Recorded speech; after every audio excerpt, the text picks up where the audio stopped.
is Yoruba land, the homeland of the Yoruba people. With a population of about 46 million, the Yoruba are one of the largest ethnic groups in Africa, and one of the three major ethnic groups in modern day Nigeria, along with the Hausa and the Igbo. The Yoruba built one of the largest empires in West Africa, crafted some of humanity's finest art, and looked damn good doing it. Their artists are famous worldwide, and no other African culture has affected the Americas and the Caribbean as much as the Yoruba, who left a mark through people, dance, food, and the religions of Santeria and Candomblé. So, who are the Yoruba? What is their history? And what does it have to do with a universe-creating chicken? Well, let's find out. Geography. Yoruba land is a cultural region that stretches across southwestern Nigeria, Benin and Togo. Most Yoruba live in Nigeria, where they make up 21% of the population. The largest cities in Yoruba land are Ilorin with 1 million people, Ibadan with 3.8 million and Lagos, or Eko in the Yoruba language, with 15 million people. That's 3 times more people than live in my entire country. Yoruba land is a diverse landscape, with dense tropical forests and mangroves in the south, and northwards you'll find a rugged highland region where you can see these cool inselbergs like Olosunta. And the north also has a Guinea savanna region. Yoruba land is home to the Mona monkey, the African forest elephant, leopards, the adorable Senegalese bush baby, and parrots, which have played a sacred role in Yoruba history. Language. There are many different Yoruba groups with their own unique cultures, but they are united by the Ede Yoruba, the Yoruba language, spoken by 47 million people. Yoruba is a tonal language, like Chinese, where the tone you use influences the meaning of the word. The tonal aspect of Yoruba means that it can be mimicked easily. For example, there is actually a form of whistled Yoruba used to communicate over long distances. This means people who have arrived for me, greetings at work. The Yoruba talking drum also speaks by mimicking the tonal and rhythmic features of Yoruba words. For millennia, the Yoruba passed on their history orally, and so the talking drum acted as one way to pass history from one generation to the next. Islam arrived in Yoruba land in the 14th century from Mali, Africa's great centre of Islamic learning, and brought with it Ajami, a form of Arabic script, which was the first script the Yoruba language was ever written in. In the 19th century, Christian missionaries introduced the Latin alphabet which Yoruba is now written in.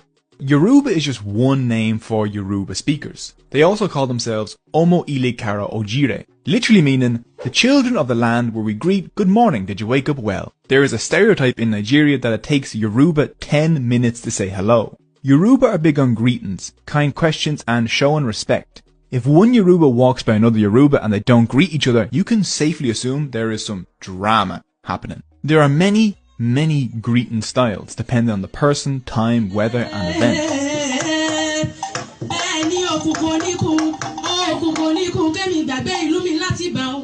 The most basic hello is simply pele or epele. If it's rainy, you can greet with ku ojo. If someone has just given birth, you greet with ku ewu omo. And if you're greeting an elder sitting down, you say e kujoku. Yoruba always greet elders with e. Elders get the most respectful greetings. Traditionally, when greeting elders, a woman may kneel down while a man may lie chin and chest to the ground. History.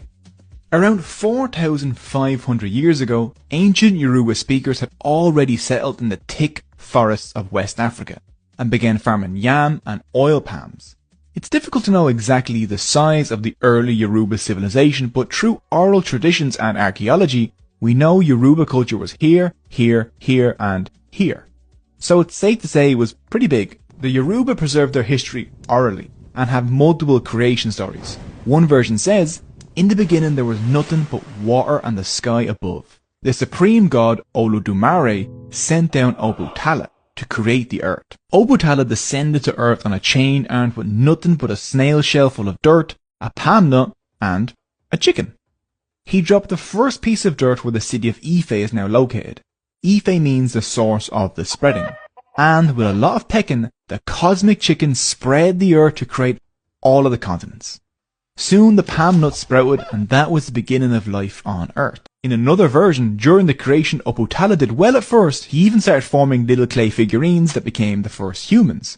But Obatala got really drunk on some palm wine and couldn't finish the job of creation, and so the god Oduduwa finished it for him. It took about 4 days for the world to be created, and so the Yoruba calendar is made up of a 4-day week. Oduduwa is recognized as the father of the Yoruba people, and Ife is their symbolic center. Around the 700s BCE, the Yoruba were already producing iron. This was a huge development, one, because they somehow discovered ironworking before bronze, which has driven historians mad for years now, and two, because iron slaps. With iron hoes, machetes, axes and other tools, the Yoruba pushed the dark, dense forests away from their settlements. This opened up new farmland, settlements expanded and trade grew. Iron was crucial. One of the Yoruba's most important gods, or Orishas, was Ogun, the god of iron and blacksmiths, also called the creator of civilizations.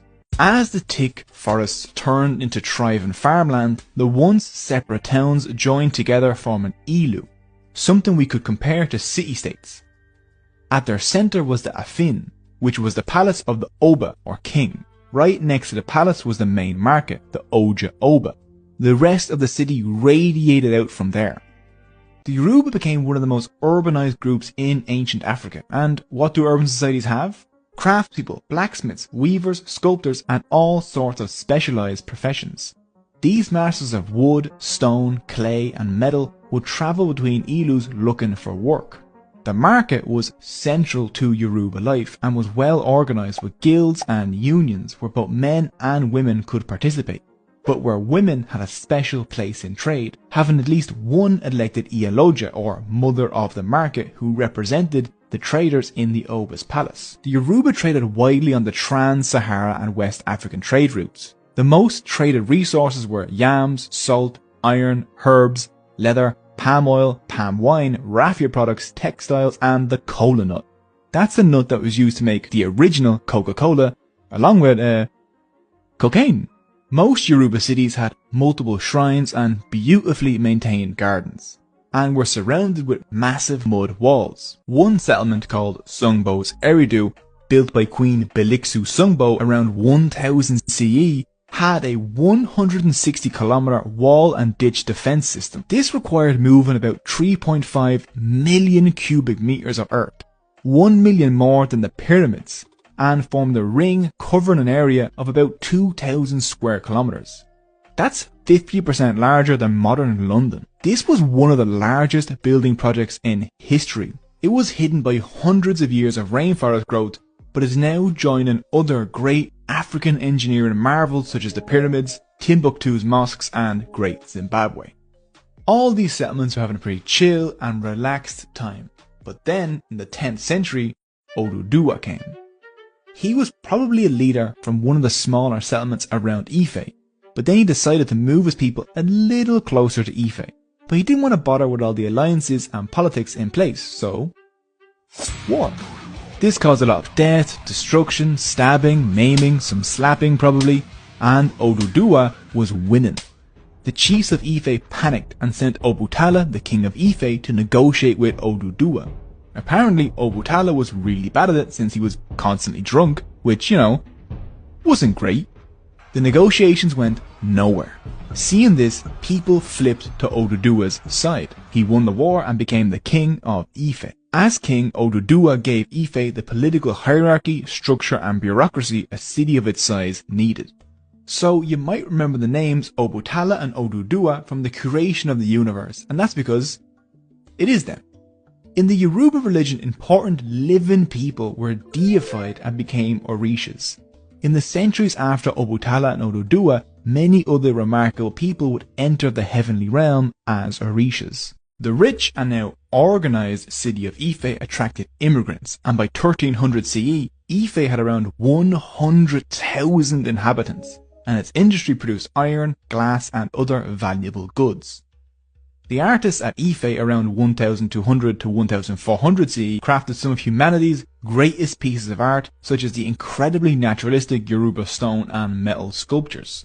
Oduduwa was a really smart guy and decided that instead of waiting to see his heirs fight each other to the death Game of Thrones style, he gave each of them a beautiful beaded crown and sent them away to found kingdoms of their own. One such prince was Oduduwa's grandson, Oranmiyan. Between the late 12th and early 13th centuries, Oranmiyan travelled to the far northwest borderlands of the Yoruba area. According to oral tradition, a chief of the Bariba people gave Oranmiyan a snake and told him to follow it. That snake had a great eye for real estate because it led Oranmiyan to a perfect location where he founded the city of Oyo.